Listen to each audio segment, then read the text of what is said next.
ہم جانتی ہیں. لفظ ہم کا مطلب وہ لشکر تھا. تو خدا کا کیا ہے؟ قدوس.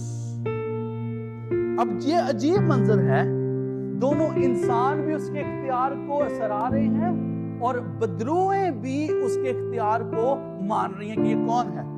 جو صرف یہاں پر حکم دیتا ہے چپ رہ اور نکل جا. فوراً روح نکل گئی. لیکن یہ پہلا معجزہ صرف ایک شخص کی نجات نہیں ہے بلکہ ایک اعلان ہے. اعلان کیا ہے؟ ابلیس تیری حکومت ختم ہو گئی ہے اور خدا کی بادشاہی کی حکومت آ گئی ہے. یہ اعلان تھا. یہ سب سے پہلا معجزہ یسوع کا اعلان تھا کہ the kingdom of devil is over.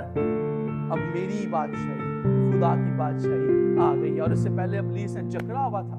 اس سے پہلے ہم جانتے ہیں پیدائش 3 باب سے وہ جکڑ کے رکھا ہوا ہے. پھر ہم دیکھتے ہیں پھر یسوع نے شمعون کی ساس کو بخار سے شفا دی. 31ویں آیت دیکھیے. اس شام سارا شہر ان کے دروازے کے باہر ہے اور یسوع نے بہت سے بیماروں کو شفا دی. ایک کو نہیں, ادھر بہت سے تھے جن کو شفا دی.